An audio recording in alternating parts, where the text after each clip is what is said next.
Hello everybody and welcome to another video with Ironguin. Yay! And today, well, this is the first video since I rebranded to Ironguin Talks.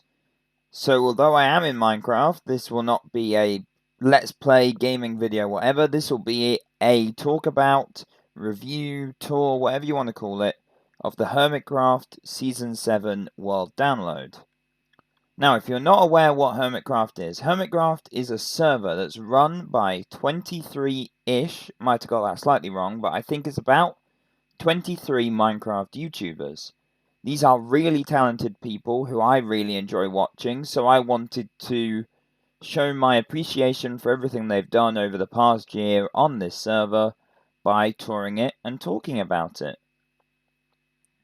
So, for your information, the people who played on Season 7 of this server, there were more people added for Season 8, which started only a couple weeks ago. So this is still quite new, it only just finished.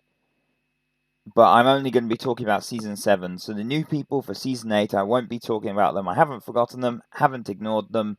They just weren't in Season 7. So, before I talk about that, quickly I wanted to give some history. Hermitcraft was started in 2012 by Generic B. I think that's his name. He was known as I think it was the Minecraft Hermit, the Gaming Hermit, something like that. So under Hypno's suggestion, he called the server Hermitcraft. It lasted one season, and then he left.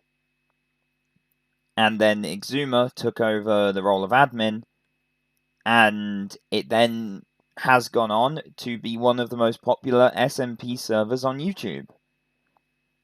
And it's on its 8th season, and I'm talking about the 7th one, which is great. So, now let's talk about who actually played on Season 7. So we had B00-100, known as B-Dubs, CubFan135, known as Cub, Doc M77, known as Doc, Ethos Lab, known as Etho, False Symmetry, known as False, Grian, known as Grian, Hypnotized, known as Hypno, Impulse SV, known as Impulse, Iscal85, known as Iscal, iJevin, known as Jevin, At Joe Hills, known as Joe, Corrales, known as Corrales, Mumbo Jumbo, known as Mumbo, Rendog, known as Ren, Good Times with Scar, known as Scar, Stress Monster 101, known as Stress, Tango Tech, known as Tango, Tinfoil Chef, known as TFC, Vintage Beef, known as Beef, Wells Knight, known as Welves, XB Crafted, known as XB, Exuma Void, known as, or Suzuma Void, known as X, or Suzuma, or Shaswami, and a bunch of other ways of pronouncing his name. I'm just going to call him X or Exuma for the purposes of these videos. Yes, this isn't just going to be one video, I haven't said that. This is going to be a tour series, because it's a very big world, and I want to give everyone that built in it the proper appreciation that they deserve by giving each of their builds the time that they deserve. There are two more that I haven't mentioned. There is also ZF Plays, known as ZF, and Zombie Cleo, known as Cleo. On this server, there are a few data packs. If I go to Vanilla Tweaks here, so I'm not going to read them, I'm just going to go through them, and you can pause if you want to look at them. It tells you a bit about what they are as well. So, just going to go through this to give you time to look at them all. And then we can move on from the data packs. These are all data packs from Vanilla Tweaks, which is what I use for my texture packs, because they also do texture packs on Vanilla Tweaks. So now I'm going to quickly give you a rundown of some of the events that happened on the server during the year and a half that it ran, just so that when I go around saying this build was built for this event, this was built for this event, you don't get confused. Now, a couple of the events I'm going to mention don't actually have any builds left, but I still thought they were worth mentioning. So the first event is the Game of Life. This was started by Rendog, and it was right at the beginning of the server because I believe it was Ren, Doc, X, and Hypno were the only people that had not yet died. So Ren wanted to do a wager and a barter on some diamonds to see who would be the last person to lose their final life. And it ended up being that Exuma and Hypno couldn't actually pay the bribe, so the bet, sorry, so Ren actually bought them both out. And then him and Doc had a duel with crossbows in this Wild West town called Dog Gulch that I will show you later. And Ren lost, Doc shot him, and Doc, because he then had to take a break from the server, he didn't actually end up losing his first life until much, much, much later on in the server. So the next thing I'm going to talk about is the head games. The head games was started by Zombie Cleo near the beginning of the server because she knew she wanted a lot of mob heads to build armor stands and other really cool creations, which I will show you some of the stuff she made later. And she put barters on different mob heads and player heads, not barters, points, and the other hermits went round killing each other and mobs to get points, and it was great that some of them teamed up, and the winners ended up being Scar and Grian because they slaughtered a whole load of villagers. Next is Tag 2, Electric Boogaloo. The original tag was done on the Hermitcraft Season 6 server, so that's why this is the sequel to Tag. I don't think there are any builds or anything left of Tag. Nothing that I can show you, so I'm just going to talk about it. Basically, you needed to hold on to the tag. If you had the tag, people would come and try and kill you. And if they killed you, they then take the tag.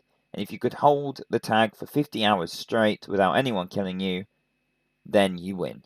But you couldn't AFK with the tag, or you could, but someone will come and kill you, so it was risky. In the end, Exuma and Kralis worked together, passing the tag between them so no one knew which one had the tag at any time. And Exuma got to 50 hours first, but they split the winnings because they worked together. Next is a big one. This is a cascading load of events that all wrapped up together into one big thing, which was started by Grian. This is the Mayoral Election. Grian decided that they would have a mayor this season. So him, Scar, and B-Dubs built the town hall behind me, which I'll show you in better. I'll show you better later. And then Grian started putting posters everywhere to promote Mumbo for mayor, even though Mumbo didn't even know there was going to be a mayor. So Mumbo got quite confused, but Grian was saying that he'll be mayor. And then B-Dubs became Scar's campaign manager, and Scar campaigned for mayor. False did it on her own, and she campaigned for mayor. Stress had Iskall as a campaign manager, but Ren's backing as well. I think that's all the candidates. I don't think I missed anyone. There was also Joe Hills, who hated diamonds this season, so he wanted to be able to get close enough to the diamond throne you see behind me. So he created the role of dog catcher, and he started going for that. And people voted for him to be dog catcher because no one was running against him. So obviously he won, and the Scar won as the mayor. And one of Scar's things was to turn this entire island I'm on, which was once a mushroom island, into grass. And then Grian created a mycelium resistance and started putting propaganda around, wanting the mycelium back. And that started the Turf War, which was the HEP, or HEP, the Hermit Environmental Protection Agency, versus the mycelium resistance. I won't go through the members on both teams at the moment. I'll do that because I can't remember them. So I'll do that when I'm touring their bases. But basically, they fought, they were doing battles, infiltrating each other's bases. It was a big thing for a while, and then they finished it up with a big mini-game conquest, where both sides built a load of mini-games, they got a load of points, and the Mycelium Resistance won, because they won the most mini-games, so they won. But because it was never about the block, it was all about the principle, everything remained grass anyway, so it was all just for fun and games. They didn't actually want Mycelium.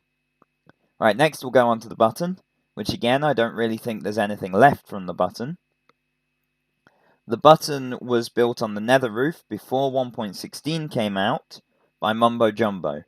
And it was a machine, and it had a button on it, and when you press the button, it filled up the bar.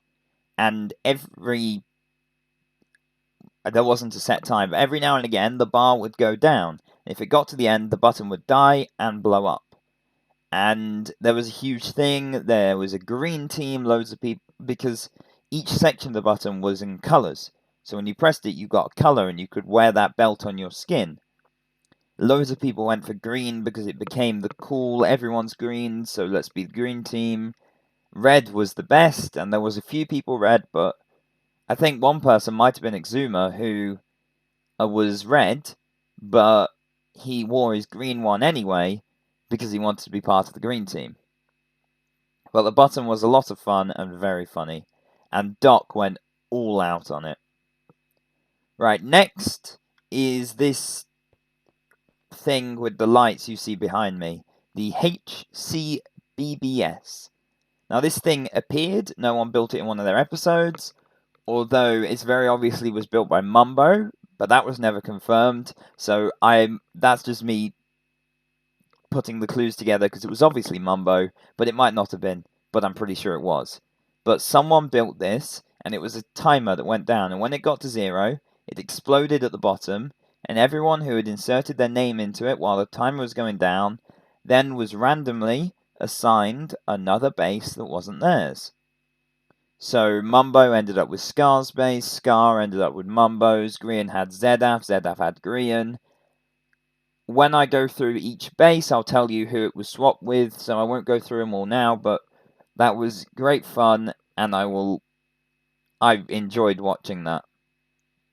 Now, next thing I wanted to talk about is slightly different. It's not an event, it's something that they started doing near the end of the season that they continued on to Season 8, called Hermits Helping Hermits.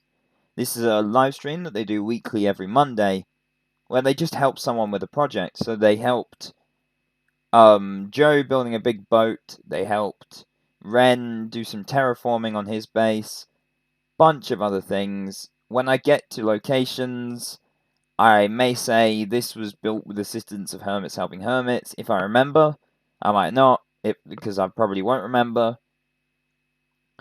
Right, that's everything I wanted to tell you.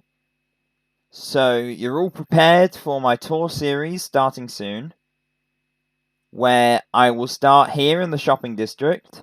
It'll probably be split up into multiple episodes because it's a huge area with loads of builds that all deserve a lot of time looking at them because of all the time spent building them. So I'll start with the shopping district, then I'll do stuff around the shopping district, like I'll do some of the war stuff, the minigame district, and then I'll go around each base individually. I have a few ideas for what can make some videos interesting, but I won't spoil them. But yeah, look forward to more videos of this series coming out soon. I want to say I absolutely love the Hermits, so I'm going to link all of their channels, even the new ones for Season 8, in the description so that you can go watch their Season 8, or, well, as well, they also all have playlists for Season 7, all the ones that were part of it anyway, so you can also watch their Season 7 and see what they built while I'm showing it to you, and see how they built it and when they built it. Right, so I'm going to leave it there. Thank you very much for watching the first episode since I rebranded to Ironguin Talks. first episode of my Hermitcraft Season 6 tour series. Been great to record, great fun. I know not much happened, it was quite a boring episode, but they'll be more interesting from now on, I promise. Right, farewell.